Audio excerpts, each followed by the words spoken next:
is brought to you by Head Start Basketball. Hi, this is former NBA player CJ Watson, and you're listening to the Hoop Heads podcast. Hey Hoop Heads! Wanted to take a minute to shout out our partners and friends at Dr. Dish Basketball. Their Dr. Dish shooting machines are undoubtedly the most advanced and user-friendly machines on the market, and they truly accelerate skill development faster than ever. Learn more at drdishbasketball.com and follow their incredible content at Dr. Dish B-Ball on Twitter, Instagram, Facebook, and YouTube. Mention the Hoop Heads podcast and save an extra $300 on the Dr. Dish Rebel, All-Star, and CT models. Also, make sure to check out the new Dr. Dish Home Machine, which is perfect for these crazy times when gyms and schools are closed. Visit drdishbasketball.com for details. That's a great deal, Hoop Heads. Get your Dr. Dish shooting machine today. It's not so much like, man, I need a new drill. No, you just need a new way to take that old drill you got and force the players to make decisions out of it. Korey Harris is currently an assistant basketball coach for the Chinese Basketball Association's Beijing Royal Fighters, under their head coach, former NBA All-Star Stephon Marbury. Korey went to China in August of 2018 and was hired by Marbury to coach with the Royal Fighters in September of 2019. Korey is a certified instructor and camp clinician under Ganon Baker Basketball and has experience teaching at numerous national skill academies, coaching clinics, team camps, pro training camps, and clinics. Korey played college basketball on the JUCO, NCCAA, and NCAA levels and credits his development as a player to the same lessons he teaches on a daily basis to his clients. Korey finished his college career as a second-team NCCAA All-American, first-team All-Region, and first-team All-Conference selection. He tied the Trinity Bible College school record for most assists in a game, 13, and helped lead the school to its first ACCA National Championship appearance and its first season with an undefeated home record in school history. Be sure to register for our Hoop Heads Pod webinar series with some of the top minds in the game across all levels, from grassroots to the NBA. If you're focused on improving your coaching and your team, we've got you covered. Visit hoopheadspod.com/webinars to get registered. We've recently dropped 2 new shows as part of our Hoop Heads podcast network, Thrive with Trevor Huffman and Beyond the Ball. Make sure you subscribe and check out both shows on your favorite podcast app. The CoachMaze.com podcast, featuring actionable advice for high school basketball coaches, is coming soon. Please rate and review all our shows on your favorite podcast app. Get ready to be inspired and learn from the journey of Coach Korey Harris, currently an assistant coach with the Beijing Royal Fighters in China. Hello and welcome to the Hoop Heads podcast. It's Mike Linsing here with my co-host Jason Sunkel. And tonight we are pleased to welcome to the podcast from the Beijing Royal Fighters skills coach, Korey Harris. Korey, welcome to the podcast. What's up, Mike? Thanks for having me, man. We are excited to have you on, dig into the things that you've been able to do thus far in your young basketball career as a coach, and go back and talk a little bit about what you learned as a basketball player. And let's start by going back in time to when you were a kid.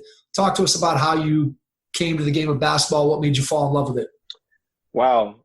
Great question. For me, it's a little different from most. I started pretty late, and that's because in the South, in the early to mid 90s, basketball wasn't a big deal, especially in Atlanta, Georgia. That's where I'm from originally. Most of us, we played baseball, played football, ran track. So I grew up, playing in the sandlot, playing sports for, little league teams and things of that nature. But there was no courts around us unless you played for, the high school. You didn't really get the chance to see the hardwood. So, of course, we had it on television, but I wasn't really introduced to the game physically until I was probably about 10 or 11 years old. And actually, we had to, climb some fences, cut some holes in some fences in a neighboring neighborhood just to get to the basketball court. And that's when the journey began. I wasn't very good at the time, of course. And I think because I was so naturally good at other sports, but yet basketball was such a challenge to me, I gravitated more towards that. And I began to put down a lot of the other sports because I just love a challenge. I love trying to, figure things out and overcome an obstacle. So even from a young age, I was just hungry to prove people wrong, and fell in love with the game probably in like 96, 97. What was it about basketball beyond the challenge something specific about the game itself that made you say, man, I got to really get after this?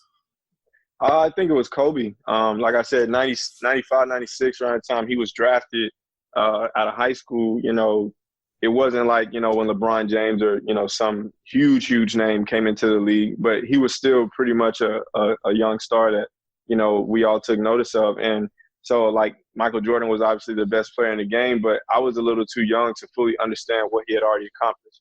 So to see, a young dude coming out of high school and he's making it to, the Los Angeles Lakers, which is a storied franchise, but yet he's like struggling and going through it. By the time I was 9, 10, and I'm struggling to pick up the game, and now he's a star in the NBA, I'm thinking like, okay, I'm Kobe Bryant. Like, I was almost trying to mimic and parallel like his NBA career in like my young, adolescence. So, of course, you have your childhood heroes, your Ken Griffey Jr.'s, Barry Sanders, guys like that. But it was something different about Kobe. It was like the fact that he wasn't wearing a football helmet, or he wasn't, muted the way some other athletes are because their sport, the camera's not in their face, or you don't get to see them up close and personal the way you do with basketball. It's only 5 guys on the court at a time. So even the ratio of players in front of the camera is different.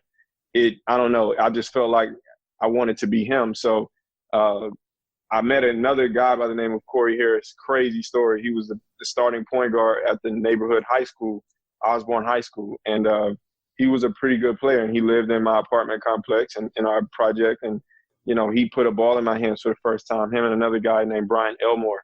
And so, just from them showing me how to dribble or showing me how to shoot or teaching me how to make my first layup on a 10-foot rim, double rim, that was like all I needed. It was like the first time I had ever been coached, so to speak. So that was it for me. How much fun was it for you when you look back on those early years, having an opportunity to play basketball outside, which today kids just don't get an opportunity to do simply because in a lot of cases there isn't courts available to them. And if there are, chances are there aren't that many people playing on those courts. Right. So what was it like for you growing up with outdoor basketball?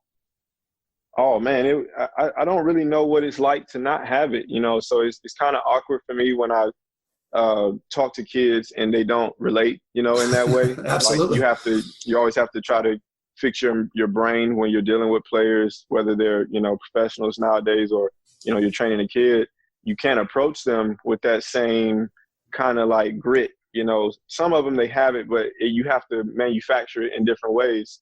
For me, it maybe in the middle of the games, it didn't feel fun because it was just so intense, but like you always looked forward to it. And I think it was, you knew you couldn't get on the court, at certain times because that's when the grown men were playing. Like I grew up in an apartment complex, like a project. So we had hundreds of kids, in elementary, middle, and high school that all lived in our same, area. And so from maybe 10 a.m. to 12 on a Saturday or Sunday morning, you could not get on that court. You had to just sit against the chain fence and you had to just watch the older guys play. And if you were young and you were good enough to get on the court, then, maybe they would allow you to play, but you kind of built a determination, playing 21 games with 15 kids on one half court,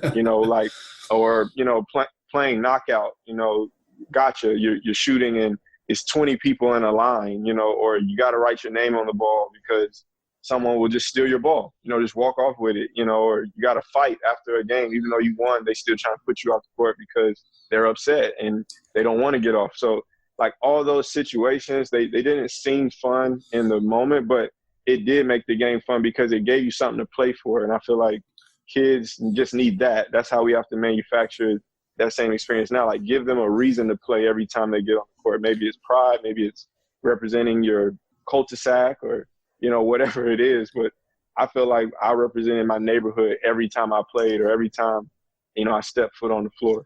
How old were you when you cracked the main run for the first time? Oh man, it wasn't quick. It took me years. I think I was probably in high school by the time I was allowed to play because we had moved. We lived in that apartment complex. So I was maybe in 8th grade. It got really dangerous. My mother just wanted us to get out of that community, and so I went to a neighboring high school, up the road in another city called McEachern High School. And when we got to that area, I found another outdoor run. This time I was playing in what's called Hurt Road Park. The Atlanta Hawks, they laid some cement and they paved it and, made it flat, and they kind of christened the park before we had moved there. But it was like a famous park in that area. And so I think I was maybe sophomore, maybe 16 years old. And I had one good run on a Sunday, like 12 noon. Everybody's parked out in the grass, barbecuing, music blaring, and they needed an extra one. And so they just asked me to get on the court. And, you had to take your shirt off because they were skins. And they weren't giving me the ball. You know what I mean? They definitely weren't giving me the ball, but I was picking up full court, just trying to do what I could, trying not to get cussed out. And I think I came up on a couple steals. Like, the guy I was playing, he probably was tired or something. I don't know. He probably smoked and drank in between games, but caught him slipping, got a few steals, got a layup. And, my teammates hyped me up, and I couldn't get off the court after that. Every time, either we lost or, somebody else needed a five and I came on the court, my nickname was Slim. And they said, Slim's going to pick up full court. Slim going to bring the ball up and down the court. He's the point guard, but Slim, you just stand in the corner, So I had to earn everything, even on that court, So that is awesome. I love. Yeah. So I got a couple questions for you. I love playground basketball. Sure. I grew up in the same sort of fashion in terms of just always going and playing outdoor pickup basketball. And I think that when I go back and look at my time playing, I always say that playing outdoor basketball with people of all different ages and backgrounds did so much for me as a basketball player. I mean, you were talking about how your nickname was Slim, and I could see all those older players just point me out and having no idea what your real name was, and just being like, "Hey, Slim, man, go over there and do this and do that." And I just think back to my time when I was playing. My nickname, there was a guy I started playing maybe when I was 13 or 14. Like, I'd be the first guy that would get up to the court so that I could try to get in that very first game and then maybe get a chance to stay on the floor. But my nickname was West. I had a guy that started calling me Jerry West. And so anybody who knows me from that era of my life, and now that era of my life is, 34 some odd years ago. So it was a long time ago. Yeah. But there's people that know me from that era, and I'll see them, and nobody else in my current life really even knows that. I didn't know that, Mike. You didn't know that? So all right, I did not know this. So this is after doing 300 some episodes, I thought I pretty much knew everything about you, Mike. So all right, well, good. This is good. So anyway, so it's funny because I'll still see some of those people. I'll run into them, and they'll be like, "Hey, West," and then there'll be people and there'll be people who are with me at the time who are from my current life, and they're looking at me like I'm crazy. They're like, who are they talking to? What do they even mean? But that resonated so much with me when you said, "Hey, Slim, go in the corner," because I can still remember people saying, "Hey, Wes, just go over here and do this and do that." So pickup basketball was it was phenomenal. So if you look at that time in your life and your development as a player, what's something that you got out of pickup basketball and playing outside on the playground that you might not have been able to pick up if you had grown up on the AAU circuit the way a lot of kids grow up on the AAU circuit today? What's something that's different maybe that you got from AAU than what a kid might get from the AAU circuit today? I think it was just more of a respect for the progress, like the process you have to go through as a player. You don't just step on the court and, everybody gets a turn to play. Everybody gets, equal playing time, or if your parents can afford to, pay the fee for you to go on the AAU circuit, then you get a jersey. There was a lot of days of going out to the Hurt Road Park or my neighborhood, court. It was a converted tennis court, and they just dropped some poles into the ground at the ends of the tennis court, and we ripped up the net in the middle and threw it in the woods. But like that, you went to that court a lot of days as a kid not knowing if you were going to get to even shoot. So if you had a ball, you might be able to dribble, in the grass outside of the chain fence, or you might be able to lean against the fence and maybe shoot if they went to the other side of the court for a little bit. But, you really understood, like, I got to earn the chance to play with these guys. And so once I got to college and, got the chance to play, it wasn't as hard for me to stay at a school and not try to just transfer or play the blame game, when my coaches didn't like me or didn't like my game or were a little critical of me. it wasn't hard for me to understand that, there was a pecking order with my teammates. I played with a player of the year, my junior year, and a lot of guys could never do that and still keep their pride. You know what I mean? They probably wouldn't feel too comfortable in his space as a player, because you feel like, he's going to get the majority of the shots, the majority of the minutes. If he makes a mistake, we probably don't have the time to yell at him, cuss him out. But as soon as you make a mistake, it's coming down on you. Those are just things that, when you have to work for something and no one's telling you the rules, they're just like unspoken rules. I think it makes a lot more sense to you. It's caught, it's not taught. Like, I didn't sit in a classroom and have someone tell me 1, 2, 3, 4, 5. You just kind of picked it up. And kids nowadays, they can still learn those lessons, but again, it just has to be manufactured in a different way. Yeah, I agree with you. I think that's a great way of looking at it, manufactured versus sort of an organic way of learning those things, where you're like, hey, you better play your role if you're one of those guys who's a fringe player on the playground who maybe shouldn't be out on the court, or maybe you're young and whatever. And boy, if I don't play defense and pass the ball to the guy who's the big scorer on my team, if I start taking a lot of bad shots, I can be pretty sure that I'm not going to get picked up for the next game. And as you said, those are lessons that you learn on the playground that you just don't learn on the AAU circuit unless, as you said, unless those are manufactured and the coach is working with you and teammates and parents and trying to get you to understand your role and all those kinds of things. I think in pickup basketball, that stuff just kind of happens naturally. When you go back to those courts today, are people still playing out on the courts that you grew up on? Oh, man. Well, the one apartment complex where I grew up, they tore those rims down a lot of times because of, violence or just different things that would occur that they felt was a black spot, in the community. And so it's funny, I didn't mention it before, but we would put milk crates on the fence. Like, we would steal Coca-Cola crates from the delivery truck at the neighboring high school. And we melted the bottom of it out with a lighter, and we would stomp out the bottom of the crate. And so we would use clothes hangers and hang it up. But, the kids probably who came after us, once we got older, I don't think they loved the game that much. They probably did other things to figure out ways to have fun. So I think I visited there maybe 2 years ago just to see what that neighborhood was like. I was in between my time here in China and my last little, I think I was maybe in the States for 2 or 3 months, and I just needed to see where I came from one day. I wanted to inspire myself, and I didn't see anyone outside. It was kind of discouraging, but Hurt Road is definitely always jumping. If the sun is out, people are out there doing their thing and playing. I bump into those guys that we used to play with now at the grocery store. They're a little older now. They don't have the knees and the joints, to get up and down. But anytime they see me, it's just like your story. What's up, Slim?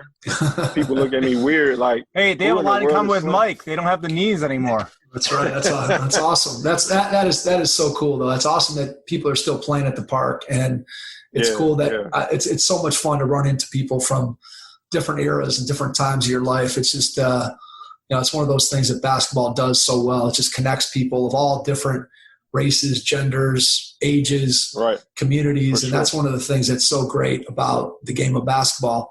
Let's talk a little bit about your high school career. So obviously you start out, you're a little bit behind other people because you get a late start in the game. So just talk about how you developed yourself into the type of player, and then maybe give us a highlight or two from your high school career. Sure. So this is the ultimate story of development, and it's going to be weird. So just kind of fasten your seatbelt and hang. We're ready. So, we're ready. So 8th grade, I get my first opportunity to play on an AAU circuit. I had a little part-time job when I was in 8th grade just to help my mother out, and I would work with a summer camp, program at one of the neighboring communities. And so it was for at-risk youth, and different people would come in and volunteer their time, but I was on staff. And so for maybe a summer, we had a coach who previously lived in New York, and he was an AAU coach from the Gauchos, the famous AAU organization, and his name was John Walker. So he came and, he looked me up and down. He said, you look like a point guard, man. Where do you play? And I said, well, I don't play anywhere. I don't think I'm good enough. And he said, nonsense. So he would take a group of us, to the gym, and he would just kind of teach us, work us out a little bit. But we didn't know he was plotting on starting like a Atlanta chapter of the Gauchos. And so, he really liked my game, and he took us to like this kind of round robin tournament, in downtown Atlanta. And this thing was like, just bare knuckles, like no blood, no foul. Like some of the referees were, I don't know, maybe parents from the crowd, that they just gave like a shirt, with some stripes on it and gave them a whistle. But, somehow this thing was sanctioned, and we were, really playing real games. And I was playing pretty well. This was my first time playing like real organized basketball. And he didn't know that because I was too afraid to tell him. I thought it would, make him, a little weary, of putting me on his team. But when I finally told him after the first 2 games, it actually made him a lot more willing to work with me, because he thought I had a lot of raw talent. And he thought that was great, that I didn't have any like habits that maybe had been inserted from another coach. It was just bad habits from playing in the streets. He could work with that. So our third game, we played 3 games in one day. Third game, I'm going for a layup on a fast break, and a kid just like, I don't know why he thought he was going to chase down block it, but he tries to go LeBron and like pin it off the glass. I make the lay, and I'm still like coming down, and we both just flip over into like a row of bleachers and chairs, right? We're just rolling into all the chairs. It feels like I can't stop. I try to get up, and my left arm has like a compound fracture in both like my upper arm as well as my forearm. And so, I feel like my arm's okay. So I try to put my hand on the ground and press to get up, and, obviously it gave. And so that was it for, a good couple of months. I was done. But he kept in contact with me. And so he would take me to the gym, work me out, and I would develop, my opposite hand. And I taught myself how to shoot with my other hand because I'm naturally left-handed. So I taught myself to shoot with my right. And he was like, well, I'm going to call a coach, and I want your mother to be by the phone because this could be big for you. So a coach calls me from, I think, Destin, Florida, or Orlando, Florida. I can't remember anymore. But he had some type of basketball academy where kids from around the country would come and basically like live there and just eat, sleep, breathe basketball 24/7. And then they would put you in a school, and it would just continue to develop your game. Kind of like how IMG is nowadays. But this was back in the early 2000s before that was like a big thing. So coach calls, my mom flips on this coach, man. She's like the helicopter mom of all time, like, what, you think I'm going to send my baby all the way to, God knows where, I don't know you, like, who do you think you are? Like, no, hangs up the phone, bam, in his face. I'm crying. Like, I'm like, yo, I was going to the NBA, Mom. You just killed it. Like, it's over now. Like, I'm going to be working at McDonald's, So I didn't play. And I went to go try out, for my new high school, like their feeder program. The 8th grade team didn't make the team because, I just didn't really know the game. I was still just a street ball player.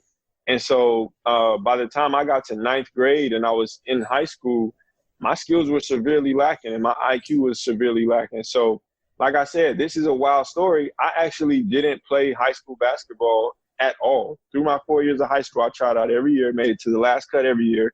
And I had Josh Smith, who ended up playing for the Atlanta Hawks, Morris Allman, who made it to the Utah Jazz. He was the leading scorer in the nation at Rice University. We had, a bunch of Division I players who eventually played overseas, that I'm still friends with to this day. But those guys were formidable players, real players. And it didn't matter that I had heart. It didn't matter that I had, hunger and that I was fearless. When you don't understand the game, like you cannot compete with someone who does. So I never really blamed my coach. I never blamed, anyone. I just kind of took it on the chin and I just kept working. And once I graduated high school, then I tried to set my sights on, well, if I have to play my very first game of organized basketball in college, I'm going to do it. And so, like I said, it's a wild story, but I ended up playing 5 years of college basketball, and I was eventually a second-team All-American my senior year. We played in the national championship game and lost my junior year. Is wild, but I couldn't script it out, if someone asked me to. I couldn't write a story like that. Absolutely not. So how does the opportunity, after not having played high school basketball, obviously some things have to go your way. in order for you to be able to get an opportunity to play in college. So talk about how that opportunity came to pass. For sure. So I didn't understand the college game and like the differences between Division I, Division II, Division III. I didn't understand that there was even, a JUCO route that you could take. I didn't know anything about NAIA basketball. There's an ACCA level, NCCAA, Christian college basketball. I didn't know any of those things. So all I knew is I had a NCAA hoops, like 2K hoops, the video game. So I was like, man, I'm gonna find a school on here. So I'm playing the game like, every day after school in high school, and I'm thinking, Hofstra University, who's that? So I look it up. Speedy Claxton was on the Atlanta Hawks. He was like a backup point guard at the time, and he was 6 feet tall. So I thought to myself, like, okay, let me find out more about Speedy. And I saw that's where he went, Hofstra, and I was like, man, I can do that. You know what I'm saying? I can figure that out. I can play. So I put in an application, even though I'm getting scholarship opportunities because of my academics from a bunch of other schools. I just go ahead and set my sights on Hofstra, and I told my mom I wanted to be a engineering major, that I wanted to go to New York. She said that's fine. And, as long as I understood what I was getting myself into, she would support me. She didn't know anything about, the college process, so she was just kind of taking my lead.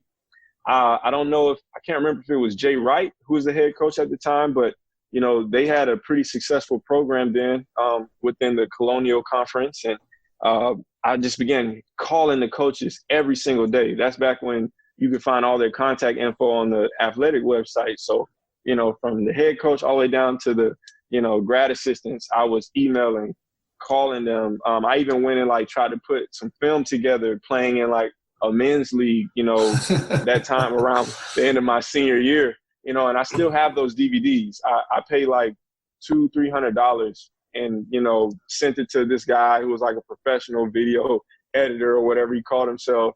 And man, it was the worst film I've ever seen. This is not Ball is Life, Hoop Mixtape, anything worthy. It was terrible, but I took that and I tried to make it look as professional as possible as far as, all my info is on there, my grade, point average, my desired major, all that stuff. I did the research, and so I sent that to the coach. And I think the coach the assistant at the time, he just felt sorry for me. He recognized my hunger. And so he finally picked up his phone one day after a month of leaving messages every morning at 8:15. 8:15 I would call every morning. And even his personal assistant knew me by name. When she would see my number go across, she would just say, Korey, he's not in. We developed a relationship. But one day he finally picked up the phone and he said, look, we can give you an opportunity for a preferred walk-on spot. We can't promise you anything. I see that you're, barely 6 feet tall. The Division I level is tough. But, if you can get here as a student, then obviously, you'll be in the building to have the chance to try out. So I go to New York, first semester starts. I'm living out the student life and I'm just patiently waiting for that day. And again, still you got to understand, I've only been training myself. I've been working out on my own. I've just been playing in the street or playing in the rec centers. I still don't have an understanding of the game, so I get to walk-on trials finally and man, I get torched. I'm talking, why is he here? Charles Jenkins, who was a freshman point guard at the time, he had just gotten to Hofstra as well. He eventually got drafted 4 years later by the Golden State Warriors and dropped 30-something points in his first, NBA appearance. So he's there as a freshman. He looks like, Eric Bledsoe at 18. If you can imagine just the physical stature of a 6'2", 6'3" point guard with a full beard and a ball spot in his head.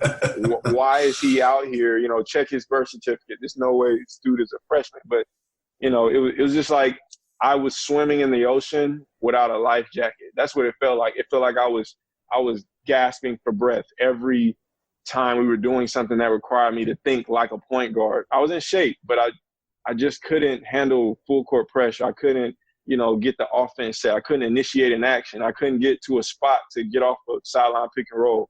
I couldn't get you the ball on the low block, even if you had your guy sealed completely behind you. Couldn't make an open shot.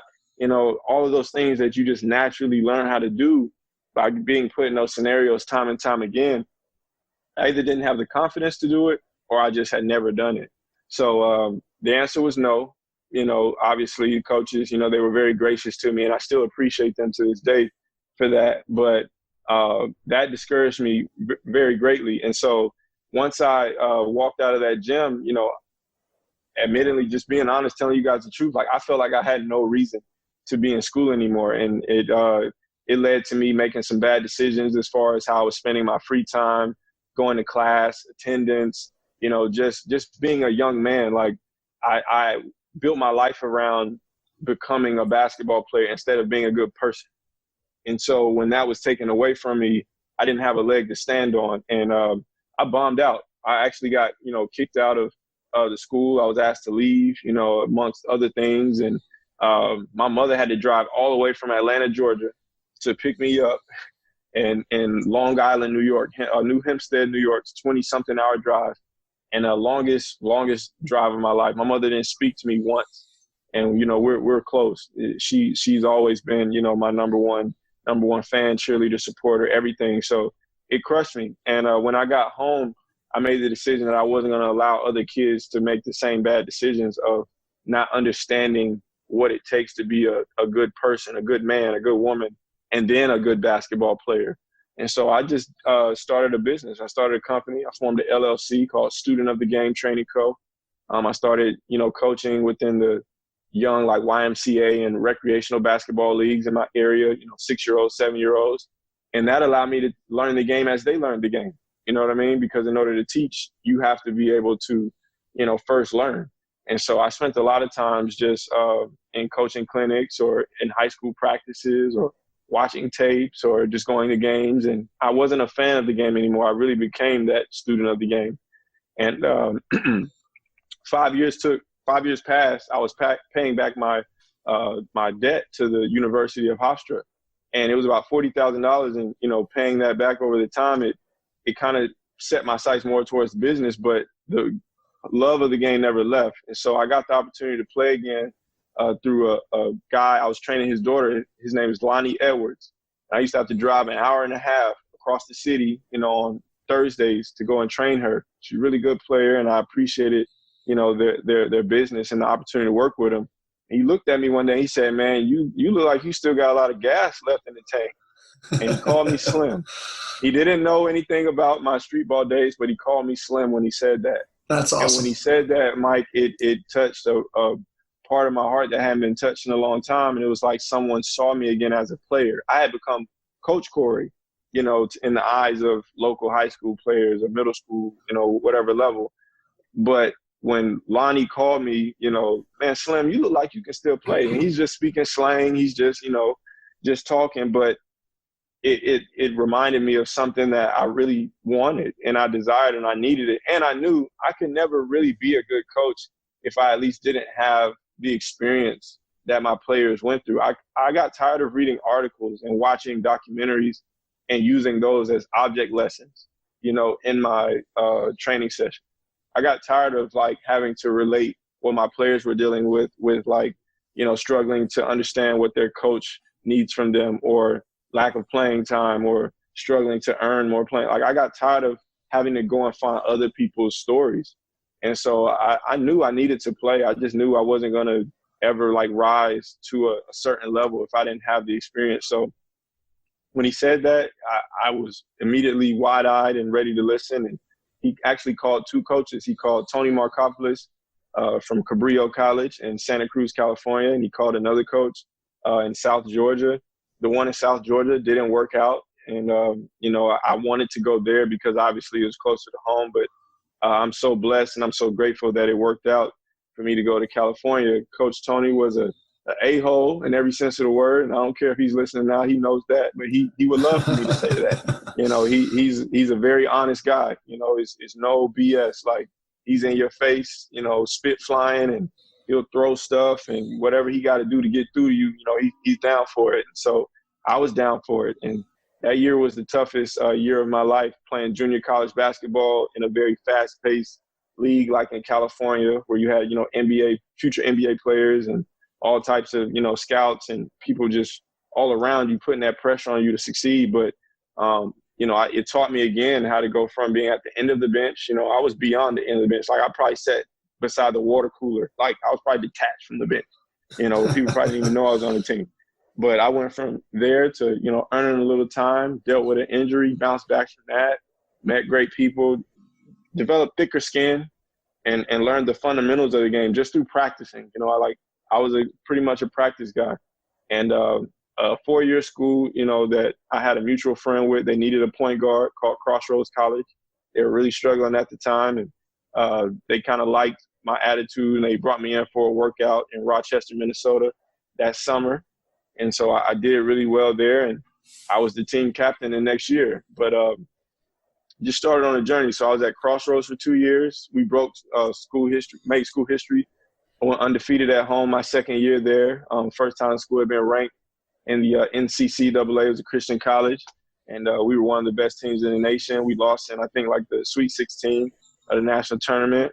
School closed down after my second year because of lack of funding and all types of things. So I didn't know where I was going to go. And right before the deadline passed to get back into school again and be able to play, Jordan Noel, a coach from Trinity Bible College, gave me a call out of the blue and offered me the chance to come and be his point guard the next year. He had some film, and I forgot we had even played them, but I had given them a triple-double. So he was like, man, I still remember, like, you gave my guard nightmares.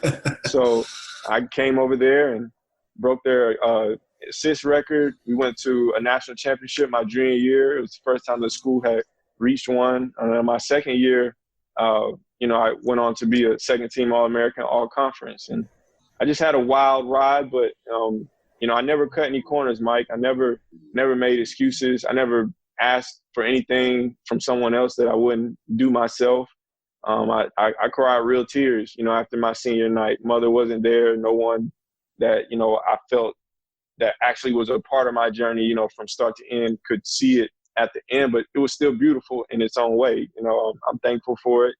And it prepared me for what I'm doing now, which is to work with people who actually love the game to the point where they'll sacrifice, just to become a professional. I felt like I always was going to be that. I just maybe started too late, or I didn't have the resources to do so, but that's my journey.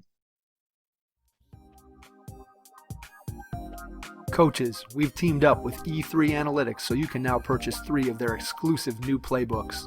If you're looking for ways to improve your team next season, these playbooks blend affordability with the quality content that serious coaches are looking for. Just visit hoopheadspod.com/store and you'll find playbooks from Coach Don Showalter of USA Basketball, Coach Mike Flynn from the Illawarra Hawks in Australia, who coached LaMelo Ball last season, and Coach Tyler Whitcomb from West Michigan Aviation Academy. Check out these great resources at hoopheadspod.com/store. That is a fantastic journey. It really is. And I want to pull out a couple things that, as you were going through it, there's a couple of things that stood out to me. And one was right from the very beginning, and you kind of glossed over it. But I think it's something that if a player is out there listening or a coach is out there listening, I think it's a story that is relatable. And that is when you talked about the opportunity to go to Hofstra, you talked about the fact that your grades were so important. And you didn't talk very much about having good grades and why that was important, but clearly that had something to do with the opportunities that came to pass for you in college, where if you hadn't have been a good student, those opportunities might not have come. So just talk a little bit about where that focus from academics came from. Did it come from your mom? Did it come from inside of you? A combination of both? Just talk about why the academic side of it was so important and sort of where you ended up and how you went along your journey. For sure.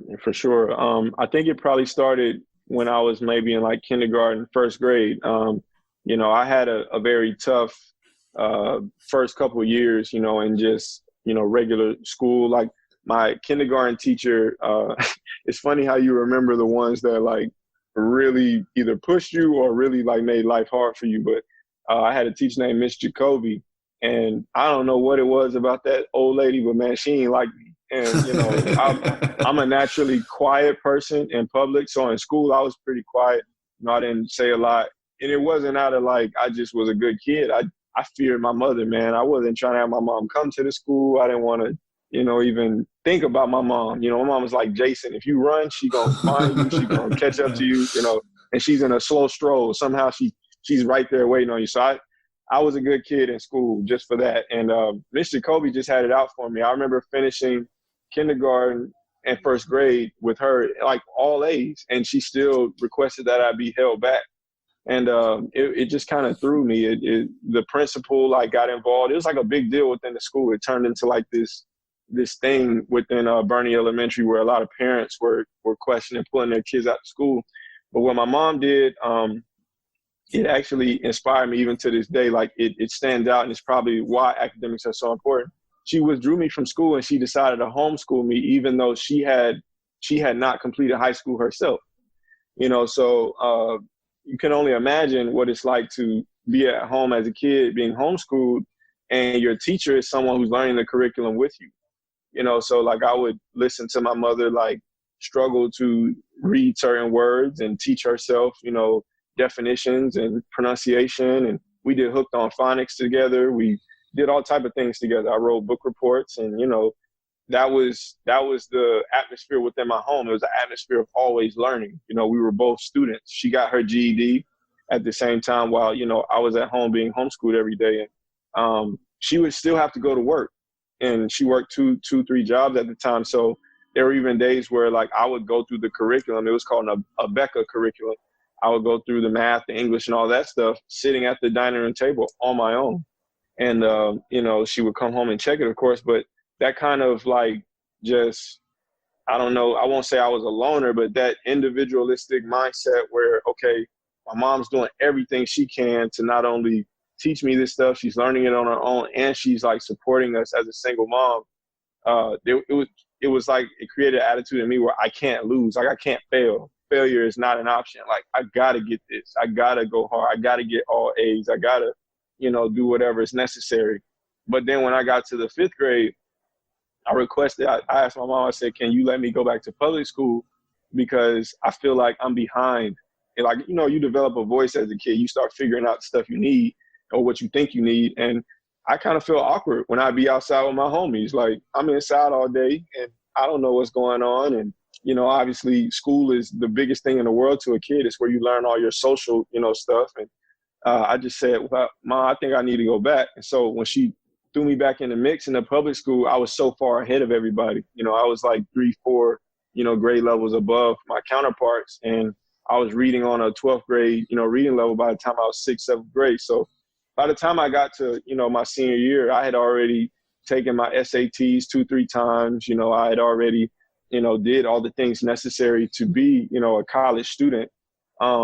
But I still lacked just the follow through of being bold enough to be proud of the fact that I was smart, or that I, was someone who cared a lot about my grades, because my environment was still, surrounded by people who didn't care about academics. I didn't have any friends who went to college.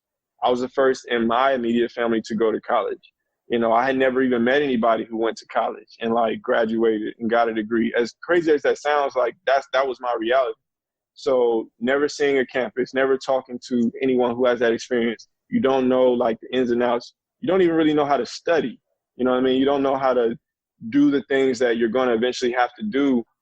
You can get in a false sense of reality where you feel like you're prepared even though you're not. So grades were important, but I think sometimes we put too much of an emphasis on just getting really good grades, and we forget to teach the kids how to be individuals who understand what this stuff actually translates to in the real world. You know what I mean? Because those classes and the stuff you're learning, you're probably not going to use that, but you are going to use the habits that you learned as you aspire to be great in those classes, if that makes sense, right? Makes total sense. You want to come over and tell my kids that?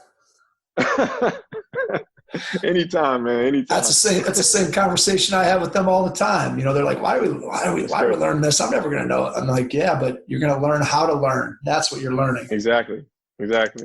Yeah. So I was struggling in that area, but yes, the fact that I had a 3.9 or whatever GPA I had at the time, I had almost a perfect SAT score back when it was out of 2,400. I think I got like a 2190 as a sophomore, and then I retook it and got a little bit better each time. All that stuff opened up options. Like, I mean, we had mail coming in my junior year, and I didn't even really know what that meant. Like, I had Arizona State, Ole Miss, University of Florida. I could go to Georgia State, Georgia Tech, UGA. Like, I had options. I just chose Hofstra because I thought I could hoop. Yep. I didn't even understand, like, oh, you should be looking into these schools because these are actually going to lead you to doing what it is you are going to be doing one day, or what you could be doing one day. Like, I just was so focused on basketball, but you actually don't even qualify to, have the chance to even sit in front of certain schools or a certain coach, even if you are a great basketball player, if your grades are bad. Like, working with kids now, I've worked with a lot of kids back in the last, 4 or 5 years who state of Georgia were all, state or all whatever. And, they took the JUCO route. Why? It wasn't because, no one wanted them. They had to go there for a year or two to, get their associates, just to lift up their GPA and qualify, and some didn't even go to college because their grades were so bad. They just got swept through the system, so it's a sad thing, but I'm glad it went that way for me, because I don't think I'd be as hungry as I am now, if I didn't have it that way. If I maybe just got, fed through the system like others, I wouldn't understand it.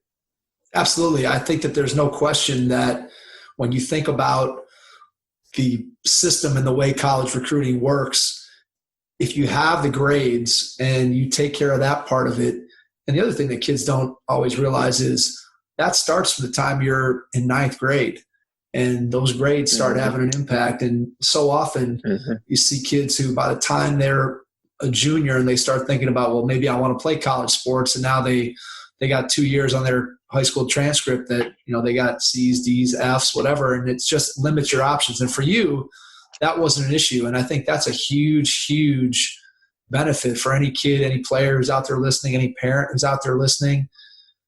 Crack down on the academics right away. Get that taken care of, because it just opens up many more athletic options for you if you have the grades. You just have way more colleges and way more places that you can choose from. We all know the more choices you have, the better option you're probably going to find that's going to fit you and what it is that you're all about.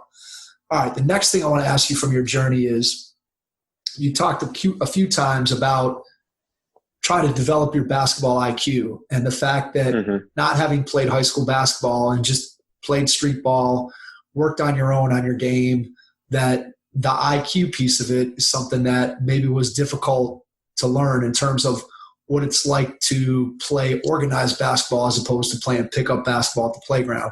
So how did you go about learning and improving your IQ? Was it just a matter of being exposed to coaching and being a part of a program, or were you doing other things like you mentioned when you had started your business, going to clinics, watching tape? Just describe your process of what you think enabled you to eventually develop a much higher basketball IQ than you had when you left high school. For sure. So this is a shout out, first of all, to all of the trainers out there and to all of the kids who have trainers first. I'm talking directly to them. As trainers, we don't realize that we create drill robots. And as players, we don't even know when a trainer is just like putting batteries and like the hardware necessary to become a drill robot in us. Like, for me as a coach, I was a, coach before I really became a real player. My kids, for the hour, 2 hours, whatever, I was, gifted with working with them they only experienced like, go to this cone, go to that cone, Euro step, layup, that was the totality of what we were doing, and so we think we're teaching these kids how to play. We're teaching these kids how to drill. We're teaching these kids how to do the move within this setting. You falling for the move, or you sliding and letting the kid cross over, so that they can get to the next spot and then do whatever you told them to do at the next step. That's not the game. And so although I had the work ethic of, whoever you want to call it, like I worked crazy hard, I didn't know where that stuff applied. So it was all like, a blind man basically feeling his way around a room. There was no real system to how I approached playing, practicing. I didn't know what to even do first. I didn't know the mindset of a player. So I think number one is the atmosphere has to be created. So, once I got into a setting that was organized and here's why we work on these things in practice, I'm working with other people, up to my first couple of years in college, I had never worked out with, more than 2 or 3 other people.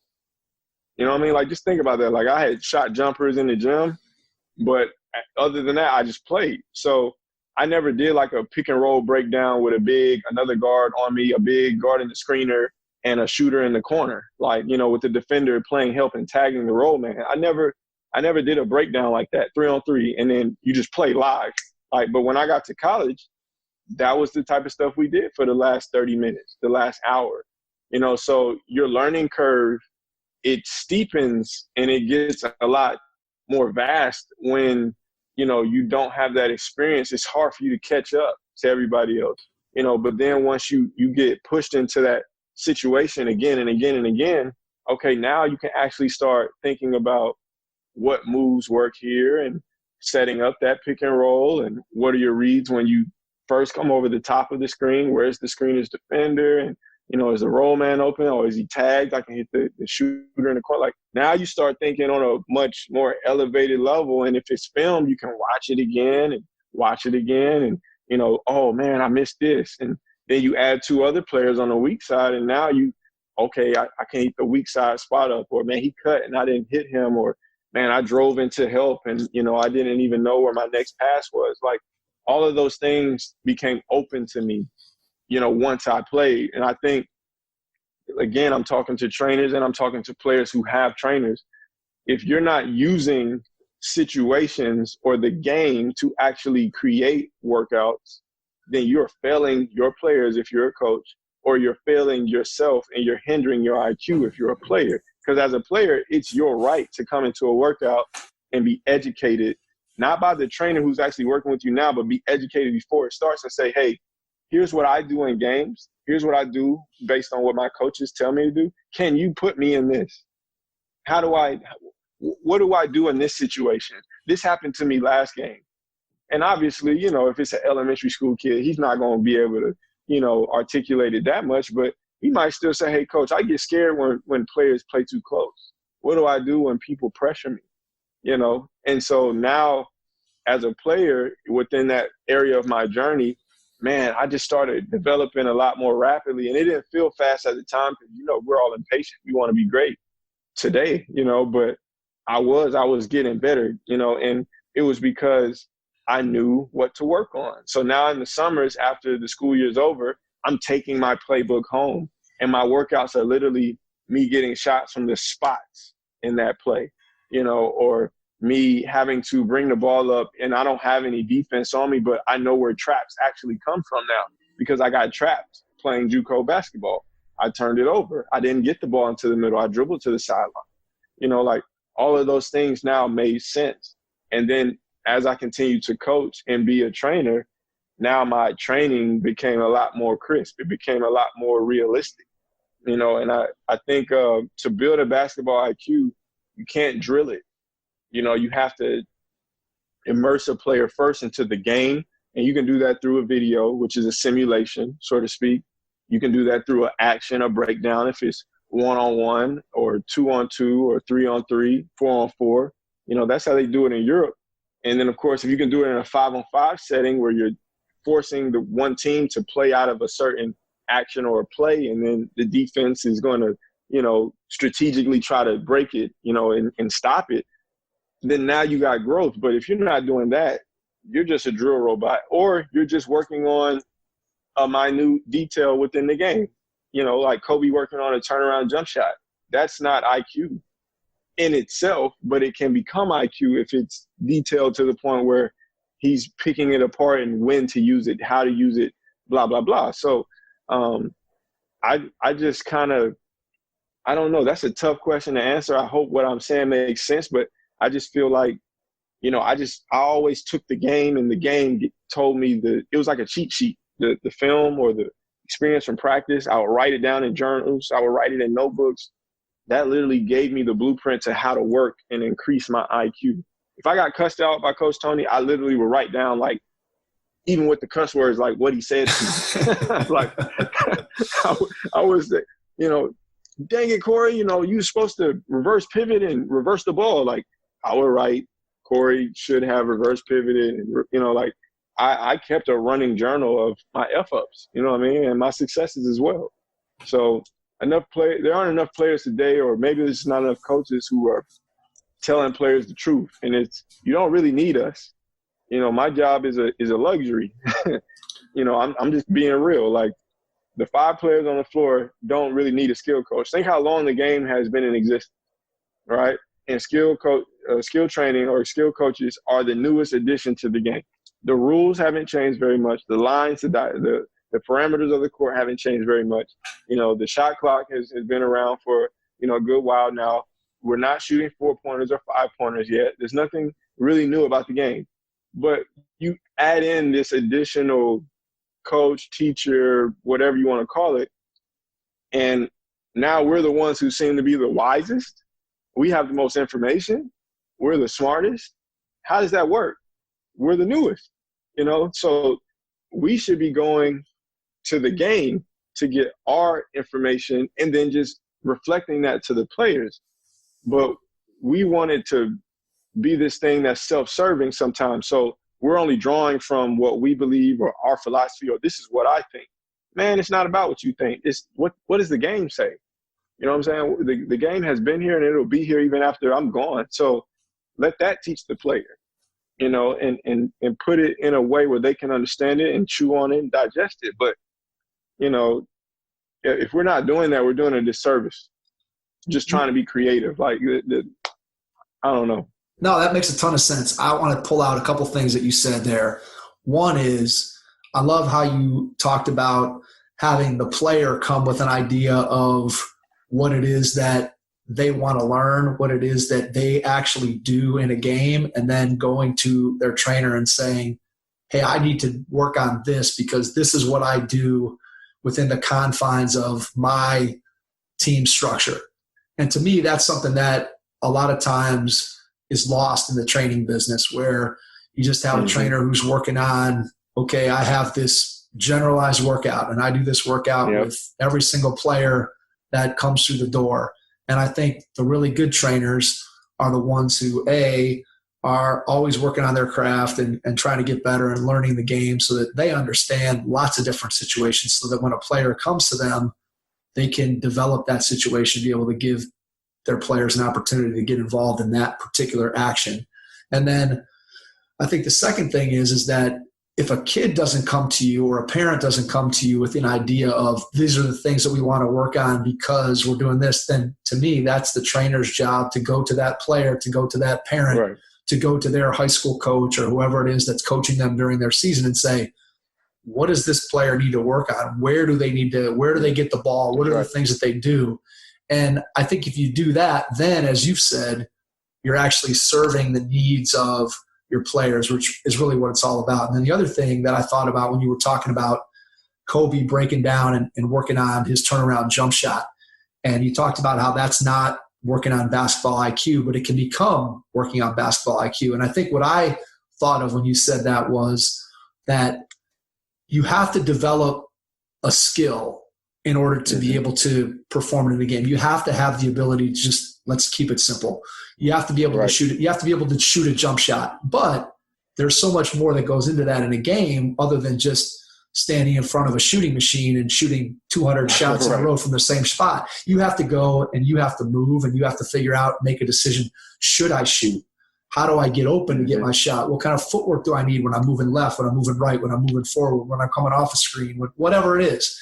And so I think basketball is such a decision-making sport that too often what we do is we focus on the skill and we forget the decision. And I almost think, and tell me tell me what your thought is on this. I almost think that it's easier to overcome the lack of skill by being a good decision maker, whereas you can have a ton of skill, but if you don't have the ability to make a good decision and you don't have a basketball IQ, it's almost impossible to get you out on the floor. But if you're lacking in skill but you have some IQ, I think that's probably a better combination. Obviously, you put them both together, and that's really what you want. But I just think basketball is such a decision-making skill, and we oftentimes, as trainers, and I think coaches at all levels, sometimes forget that it's a decision-making skill. And when you teach the players how to make decisions and you give them room to make decisions and then evaluate those decisions, that's when you really see improvement in a player's game.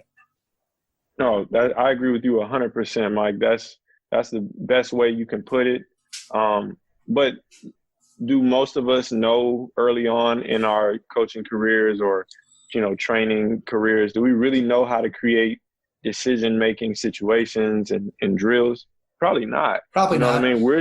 We're still learning the ability to break down just the skills and the foundations of maybe a move, like a right to left crossover or whatever. So because we're so hyper-focused on just the ability to break it down and be, very professional sounding when we speak and articulate, then we just give ourselves a pat on the back once we get to that mountaintop, that point of being able to just, teach it. But now the greatest, like you said, the greatest level of being able to teach it is actually showing the player when to use it. Like that kid that's on that shooting machine, when do you shoot? When do you shot fake and drive? When do you swing it one more to the guy who's even more open than you? That's something that we have to aspire to. That has to be at the forefront, and it needs to be purposeful. Like you need to get in the gym and with every single skill that you touch on that day, at least finish it for 2-3 minutes at the end of maybe that 5-minute segment, 10-minute segment with something that forces that player to do decision-making, make a decision. Like this morning, I worked with a rookie point guard on our team. He has a Chinese name that's hard for people to remember, but I'll just call him by his American name, which is Drake. So he's not playing a lot. He struggles sometimes in practice, and so practices are like his games. Puts a lot of pressure on himself. Yesterday, he had a so-so practice. The day before, he got killed. So it's a dog-eat-dog league, when you play in the pros, and this is the time of year when we have draft prospects come and work out. So this is critical for him, to play well against someone that's literally coming in to take his job next year, if you think about it. So he's frustrated. He wants to know how to get better, and he's super hungry. So we get in the gym every morning at 8:15 like we did today, and we're working, and we're just talking about bringing the ball up against pressure, initiating the offense, getting the ball to the high post because we play out of the pinch post. He struggles with that. So, of course, I'm teaching him how to dribble from a closed stance, how to attack the defender's hips to get the ball across half court, where to stop, what angles to try to get that initiating pass, thrown to the high post from. And it's easy to see that he's picking it up, but there's no pressure. There's no decisions. So what do we do? Before we even move on, before we stop and go to a water break, for 2 minutes, now he has to decide on a C-cut for the inbounds pass, which way is he going to fake and then which way is he going to loop in to get the ball based on how I guard him or based on, what I call using my voice as the defense. Then he's got to decide which way to go with his dribble once he puts the ball down. He's got to decide on how to get the ball to the high post based on where the defense is denying or playing behind the high post. Like those are simple things, but man, for 5-6 years of my training career, I failed my players because I just consciously did not approach training or practices or teaching like that. And as a player, I was failing because I didn't know how to even do that in my own workout. You know what I mean? I didn't have an imagination. I just brainlessly, mindlessly worked on a move or shot jumpers, So I apologize for being long-winded, but I feel like that's the real topic that a lot of coaches need to focus on. It's not so much like, man, I need a new drill. No, you just need a new way to take that old drill you got and force the players to make decisions out of it, That's so true.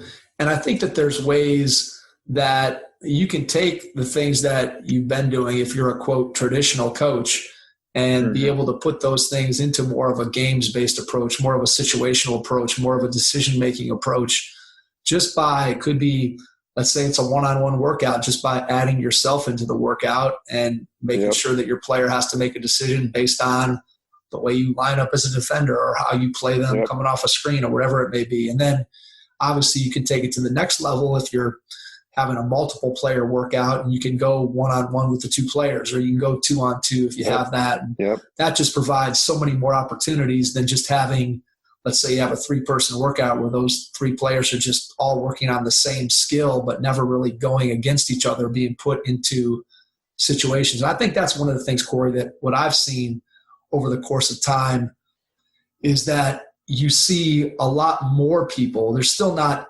everybody. There's still, I think, a lack of tons of coaches that are doing it. But I think you're starting to see a shift both from a skills trainer point of view, but also from a high school, college point of view, where coaches are starting to understand that when you're coaching your team, it's important to be able to put them into situations and not just work on skills in isolation like we talked about earlier. And that's really how you begin to see improvement. And yet at the same time, I think one of the things that you often, I don't know if I hear coaches complain about it or worry about it, but I think it's easier to run what looks like an organized training session or an organized practice by having lines and having our kids do the same thing over and over again. Oh, look at how good they are at this crossover dribble, as opposed to having them play 3-on-3 where it looks like, hey, boy, this looks disorganized, and man, those kids can put the ball off their foot. And so I think that sometimes there's a perception issue with coaches when it comes to maybe their hesitation to incorporate some of the things that we're talking about. That's right. I agree. All right. So let me ask you this. I want to talk briefly about once your playing career is over, how do you restart your training business, what that looks like for you. And then after we talk about that, let's talk a little bit about how the opportunity to go over and work with the Royal Fighters in China, how that came to be. So in the summers, between my college basketball seasons, I always maintained, my client base in Atlanta, Georgia. I always looked to, meet up with my mentor who actually connected us two together, Ganon Baker. I would go down to Florida and sit in on some of his lectures or be a part of his coaching clinics or his NBA pre-draft stuff. So I was never really detached from my business, student of the game. It's always been running, for the past 11, 12 years now. And, I tried to even sort of morph it as I was playing, where while I was gone for, the fall, the winter, and the spring times, and each year I would do more online or virtual work with players. I never really got into the virtual training, so to speak, of like videoing myself and or doing like live stuff. I wish I could, but I was just so focused on my playing career that I didn't feel like I had the energy to, take that much time away from working out and focusing as a student. But I definitely did, player analysis, breaking down footage, evaluating film, sending them back, the things that I saw that were either strengths or weaknesses, trying to help players get recruited, so those things, they continue to be a source of connection between me and the players. Once I got to my senior year, I actually was given the opportunity to leave school early and go potentially play in the Philippines. Ganon called me one day just in the middle of, I think it was first semester before we even reached the halfway point. He said, there was just an opportunity that I could be like a player coach, or so to speak. And one of the leagues, I don't know if it was the PBA or if it was a lower league in the Philippines, but, it was paying, and it was a real like crossroads for me. I had to try to, calm myself and figure out like what was best in that moment. And was this immediately going to deter me from the things that I wanted to do in my future, which was, become a coach one day in the NBA, or was this going to lead me towards that?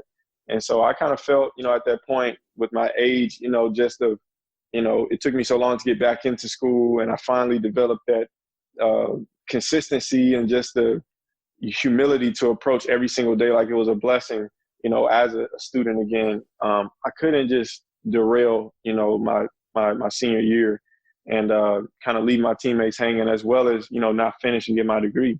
So I told them no. And once I got my degree, everything was cool. But now I had to make a choice as to where to go next. I had the opportunity to take some grad assistant jobs as well as some head assistant jobs with various colleges around the country just from working relationships. But again, I thought about, does this lead me ultimately, towards my goal? And they seemingly would have. I'm not going to shoot them down or, be disrespectful and say that a college coaching job wouldn't have, but I just didn't have a gut feeling about, pursuing any of the stuff that was on the table at that point. So Ganon actually came back around and told me about the opportunity to, take 12 months to travel to China and do coaching clinics. And so that felt a little bit more flexible to me, like, hey, here's, an opportunity for just 1 year of your young life to go and experience another culture, work within the game, create different relationships, learn more, as well as, impact an entire basketball community that is somewhat still untouched. It's very raw in its nature. So, I talked with my peoples about it for a little bit and I prayed over it, and I made the decision that I was going to pursue it. So, I've been in China now since 2018. And when I originally came, I wasn't, working with a professional organization. I wasn't with the CBA. I was actually working with children, every day. And it was a little bit humbling in the way of it made me feel like I had taken a step backwards. I'm not saying that they lied to me before I came here, but they definitely didn't. They didn't paint the picture of me working with babies. Kids who've never even touched a basketball, seen a basketball. Understood. I was doing classes outside with no rim, no court, like, on turf, or I'd be outside, on the sidewalk, outside of the schoolhouse, with 6-year-olds. And it was more of just like being a glorified PE coach. Like, I would just come in and work for an hour or 2 hours and then just go home or go back to the office where our training business, was headquartered at. And so I had a lot of time, to like think to myself, like, why am I here? Like, what is my purpose? Did I miss the mark on this one? Did I make a bad choice? I could be working with, Division I girls, or I could be working with, guys, or blah, blah, blah. And I just made the decision ultimately, like, you know what? These kids may not be LeBron James or, Giannis or James Harden, but I'm going to treat them like NBA All-Star. And so after about a month or two of feeling sorry for myself, I just kind of put on my hard hat and went to work every single day like it was my opportunity. It was my interview. It was my, tryout all over again. And, the parents, they loved it. Everyone who would see the workouts or the practices began to, fall in love with the energy created. My other Chinese counterparts and coworkers, we developed a bond, and, the upper management ownership of the company, they loved, how I was approaching, each opportunity to work. I was on time or early every day, stayed late, tried to immerse myself in the culture, learn the language, even got a Chinese name, Bao Zhong, so that was a whole, whole thing, and when the time came to re-sign my contract, although I was willing to serve, I wasn't willing to be taken advantage of. So it was the first time I ever sat in a boardroom and in a meeting and been asked, like, what do you think you deserve? What do you want? What are you worth? And so I took that opportunity to bet on myself. And, I told them, this is what I'm worth. This is what I want. When they couldn't meet my terms, of course, we continued to go back and forth, but I stood my ground and they didn't meet that. So I said no. And long story short, I met Stephon Marbury through the work I was doing here. I had never met him before in my life. This wasn't like some favor, or anything of him just kind of doing me a solid because we're boys or something like that. Like, I had no idea he was a shareholder with the training company. And so he just popped in on a weekend skill session we had with some middle school kids. And, his name was on the thing, and I was just as shocked as they were. So he comes in and he kind of takes over. And Mike, I tell you, man, this is the truth. We were not cool, like, on first glance. Like, I was in the middle of a session doing my thing, and the kids were learning, and we were rocking out and everything. And then he comes in and he just blows it up, and he like takes over And, you know, as a coach, if you're in the middle of a practice or a training session, that's kind of like your baby. That's it. That's you know yours. Yeah, it's yours. And that energy you got going, it's very it means a lot to you. You know, and for someone to come in and just break that, it doesn't really matter who they are. It's like, yo, like that feels a little disrespectful. But he wasn't doing it on purpose. He's the Michael Jordan of China. So, you know, there's a way that things kind of go when he comes around. So he came in and everything stopped. And then it was like, he just threw it back to me like, all right, go. Like, he talked to kids for 10 minutes, but then just said, all right, go back to what you were doing. And I'm like, okay, like it took me 20 minutes just to kind of get them like understanding. And now you want me to just like get it going again? Like, I'm not a magician, but of course, all those are things in my head. I'm not saying that out loud, but I try to get them going again, and he sees it. And just like you said, it was a little chaotic. They weren't looking as organized as they were when he first walked in. So what do you think he did? He said, all right, let's cut that. Like, that's dead. All right, here's what we're going to do. And then for the next hour, he ran the show. And so it was a shot to my pride, but I didn't let it make me bitter. You know, of course, I still was respectful to him. And, you know, whenever he came around, I was gracious, but I wasn't going to be his groupie. You know what I'm saying? I was just there to work. So we didn't really develop like a huge bond. It wasn't like we talked and we did this and we did that. It actually came to a day where he gained a little respect for me while he was teaching and he was leading. And I could tell he had a lot of things going on. He was probably tired that day. And he said, Korey, put them through such and such. Like, he wanted me to teach them, I think, how to shoot, like proper form, proper technique. And so I maybe had 40 kids, you know, and I had to teach them all how to shoot at the same time. And so, you know, I got them going into a pretty much progressive, you know, shooting drill, but yet we're not even shooting. We're just working on where our feet are, our stance, the ball position, blah, blah, blah. And you know what he did, Mike? He sat down. That was the first time he had ever sat down in front of me and just watched. And even now, you know, I work for him. He's our head coach, you know, and I'm on the staff. He doesn't sit down in games. So for him to sit down, that's a big deal if you really know him. You know what I mean? He's a very intense person. He's a very focused person. He has a lot of drive and ambition. So he's whatever he's doing, he's going 100 miles an hour as he's doing it. So for him to sit down that day and just be locked in on what we were doing, what I was teaching, my words, and then he only supported, he only chimed in to like reinforce, that was kind of like a big deal to me that day. And it was like, okay, he trusts me now. And so after that, then I was asked to go and do more camps and travel around China and do events with him. And, you know, I would do all the teaching and, you know, he would just sometimes make appearances and just kind of add on. And this job opportunity came about through a relationship with his agent. It wasn't even him. He wanted to hire someone else. And things just didn't work out with the other guy. And I had already came in, tried to assist with practices, but basically I was told I couldn't get the job. So I went and I tried out for another CBA team for 21 days. My interview was a month long. And, you know, it was like a big deal, like a secret thing. I couldn't talk about the fact that I knew Marbury because he was a enemy, you know, to that head coach because, you know, he had beat them in the finals. And, you know, everyone hates Marbury in certain parts of China. So, you know, I had to be very secretive and they found out. And so even though I crushed the month, they sent all the other trainers home who I was competing against in like this interview process. And I was the last man standing. I still didn't get the job because they found out. And so I went back to the States feeling like, you know, man, that was fun, but you know, it's pretty much over. And I think I had been home for maybe 12 days. And Marbury called me at 3 a.m.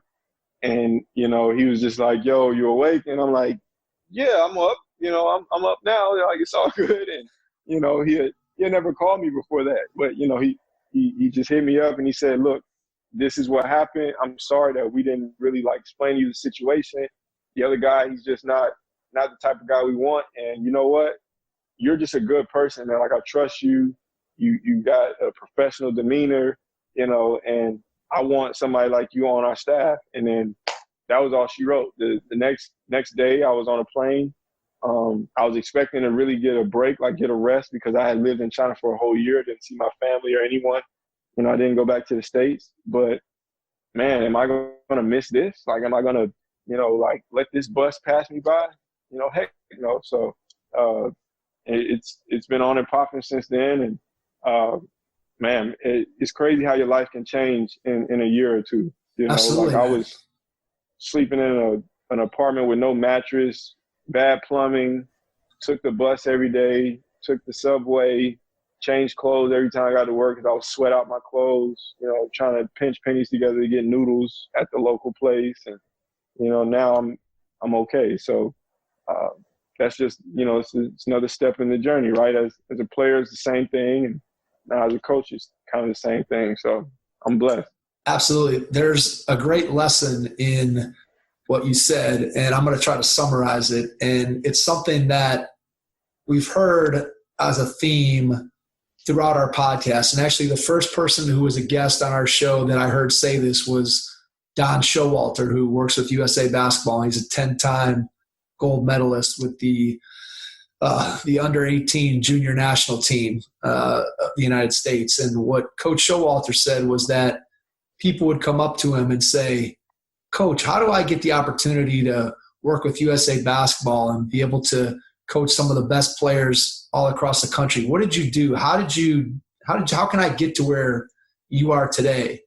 And his advice, which echoes completely the story that you just told, which is his advice was, you have to be great at the job that you are in right now. And that job might be coaching a high school varsity team. It might be being an NBA coach, or it might be like you coaching 7-year-olds in China. Yep. But you have to do the best job that you can. And when you were talking and you said, I just made a decision that I was going to go out and imagine I was working with NBA players, and that's how hard I was going to work. And if you do that, somebody's going to notice. And you had no idea that Stephon Marbury was going to show up one day in your gym and see you doing that, and then that was going to lead to the next opportunity. You had no idea. And yet what you did was every day you just put on your hard hat and went to work and did the things that you're supposed to do. And then as a result of that, the next opportunity comes. And I think for anybody, that could be for a player, that could be for a coach, that could just be for any person in general. There's a great lesson to be learned there, that you have to do the best job wherever you are right now. And if you do, one, you're going to get more satisfaction out of what you're doing, but two, you're going to get another opportunity because somebody somewhere is going to notice that hard work and knowing what you're doing, and it's going to open another door for you. And I think your story from the time you were a little kid up until what you're doing now, that's kind of the theme that runs through your entire journey, is you just keep working and doing your best in the moment where you are, and boom, all of a sudden the next door opens and the next door opens and the next door opens. And eventually you find yourself looking at an opportunity that, again, if we would have asked Korey 10 years ago, hey, what do you think you're going to be doing in 10 years? The odds of you coming up with what you're doing today would have been, astronomical against you ever figuring that out. But yet here you are. It's just an amazing story. Yes, sir. Yes, sir. All right. So I want to ask you, we're coming up on close to an hour and a half. So I want to give you an opportunity to share where people can find out more about you and all the things you're doing. But I want to ask you one more question before I do that. What's your day-to-day like as the skills trainer for the fighting, for the Royal Fighters? What is day-to-day? What are you doing in practice with guys? So as of right now, it's a weird time, with the pandemic, but we're blessed to still be rolling. The CBA, like the NBA as well, is trying to figure out a restart date.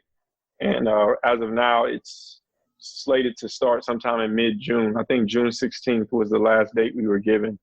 So at this point, we practice 3 times a week, but I'm basically on call 7 days a week. Anyone who's been around, the professional game knows if you're a skill coach or an assistant coach, especially a young assistant coach, your job is to put the players first. So like today, I wake up, around 6:30 in the morning, Beijing time here. That's 6:30 p.m., for you guys on the East Coast. And I'm immediately trying to just take time for myself. I want to be the best version of myself that I can to help them. So I got to read, I got to get quiet. I got to pray or listen to some music, or even just make a call, talk to somebody that can kind of fill that tank up, to give me a little bit of of juice for the rest of the day. Around 8:15, I'm going downstairs. We live on a compound that shares a hotel, a nice cafeteria, like kind of a mess hall, and then next to that is a like four level weight training facility, and then on the opposite side of that building is, you know, our sports complex that has all the gyms and everything. So this is a really, really nice setup right here. And it's a dope place to be quarantined because it's all in one. But Absolutely. So, you know, at 8:15, I'm going downstairs, going next door to the mess hall, meeting, you know, the rookie point guard, Drake, who I told you about before. You know, we're eating breakfast, and then we're leaving from there, you know, within a couple minutes to go next door to get in the weight room. Today's a Thursday, so he actually has a late lift with our strength coach around 2. So I don't want to double up with him on Thursdays. We do like yoga, some stretching, you know, things that are going to just keep him, you know, at an optimum level. But if it was a Monday or Wednesday or Friday, we would go pretty hard in the weight room together because he just wants to lift. He just wants it that bad. So I try to stay in shape on my own, and he kind of, you know, just follows me around. And, you know, so I say, hey, man, like, let's just stretch. So after that, probably around 9 o'clock, we're hitting the gym. We're doing skill work. Since he has that late lift, he would go at 9, but usually I work with our star point guard, Kyle Falk, who's a foreign player. He played at the University of Arizona. He's done some stuff with the G League as well as USA Basketball recently. But, you know, he wants to go before weight, so I let Drake go early. And, you know, we're doing skill work. Another player might come in right after him at 10, but I'm out of the gym around like 11:30. And that's our day, you know, as far as in the morning. And I see a few more players in the PM, you know, like after they take a nap. In China, it's custom for them to eat lunch and then go to sleep for an hour, eat lunch and go to sleep for maybe 2 hours. I mean, it's crazy, Mike. Like, even when I was, you know, in the office, when I was working, you know, before I got this job, my coworkers would come to work with, you know, neck pillows, and they would sleep on their desk. So it kind of threw me off, you know, my first couple of weeks. Like, I just thought, man, y'all are the laziest mofos I've ever met. And then I realized, like, everybody's doing that. Like, it's not just my coworkers. That's China. Right. So, you know, you gotta assimilate yourself into the culture and, you know, be flexible. And, you know, I give those guys their time, and then I'm in the gym once they're ready, you know, and they're done with that. But on an average practice day, like a day like yesterday, it's the same start. But, of course, you know, we have to be in the gym a little bit earlier. So practice starts at 3:30. I'm in there at 2:45 to do, like, some more skill work, some more pre-practice stuff out of our actions with, you know, 2 or 3 of our rotational guys that they know they're going to get shots from certain spots. So I break down their film. I send them evaluations from, like, maybe the last 8 games. We haven't played in a while, so, you know, we're still kind of chewing on stuff from January. But, you know, they're just working away at that. And once practice gets started, you know, now I'm more of a role player. I'm the background singer, right? I'm playing the drums. So, you know, whatever Steph says, whatever Coach Jay says, Jay Humphreys, our head assistant, that's what goes. And so, you know, I jump in drills if they need an extra body. If they don't, I'm just kind of pulling guys to the side, maybe correcting if I see something, or I'm just being supportive. I'm being a cheerleader. You know, there's no pride in being a young assistant coach. Like, you got to be willing to do the stuff no one else wants to do. And, you know, you also have to create sometimes a role for yourself. So for me, like, I like diagramming plays. I don't know why, but I really like doing that. So anytime we install something new, I'm on the iPad, or I got a spare sheet of paper, and I'm diagramming it so that I can get back to my room later that evening and then put it on fast draw so that Coach Steph can have it, so that the players can have it, you know, at any time. Maybe I'm asking the film guy to film the scrimmage because I want to doctor that film. I want to edit that film the next time I work with our starting point guard. Today I'm going to work with him 12:45, and we're just going to work on his shooting, and then we're going to work on his turnaround jumpers.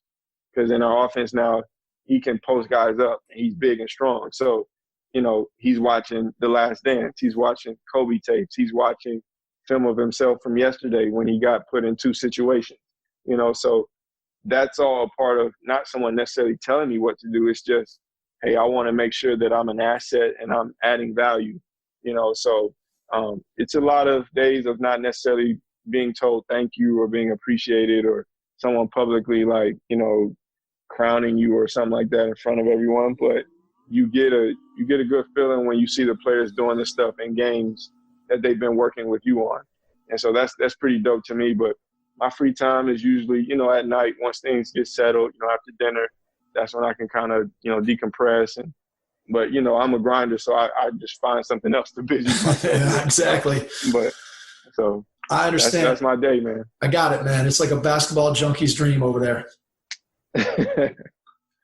All right, before we get out, I want to give you an opportunity to share where people can follow you, where they can find out more about you, share your social media, share your website, just ways that people can connect with you, and then I'll jump back in and wrap things up. Sure. So anyone who's listening, you can find me on Instagram. It's just my name, KoreyHarris, no space. So at Korey Harris.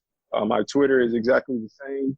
I do have a website as well, koreyharris.org. So it's all pretty universal, easy to find me. I trust me, I am not egotistical. I mean, I don't want my name up in lights or anything like that. That's not why everything is named that. But it's easy to find that way, I think. So I also have a couple books that I've self-published on Amazon. One is just a cool inspirational book, a little bit about my own personal journey, but more so just to inspire whoever is reading. It's called Leading While Being Led. And again, you can find that on Amazon, Leading While Being Led. And I also have a drill book that I published some years ago called Student of the Game. So if you go on Amazon and you just type in my name, those two works will come up. But you can contact me on social media. I'm over here in China, so phone numbers are a little hard to use. Email is good as well. sogtrainingco@gmail.com. That stands for Student of the Game. So sogtrainingco@gmail.com. That's my business email. Perfect. Korey, we're going to put all that in the show notes so people who are listening can copy that down and reach out to you if they have a question or they want to get involved with you when you're back here in the States. They can follow your career. Your story that you shared with us tonight was inspiring in so many different ways, and I think there was a ton of great lessons that players, coaches can pull out of there, whether you're trying to figure out how to be the best player you can be or whether you're trying to figure out how do I go about getting my coaching career off the ground and getting started. There's a lot of great lessons that you shared with us tonight. Can't thank you enough for spending, an hour and a half or so with us. Really appreciate it. And to everyone out there, thanks for listening, and we will catch you on our next episode. Thanks. Thanks for listening to the Hoop Heads podcast, presented by Head Start Basketball.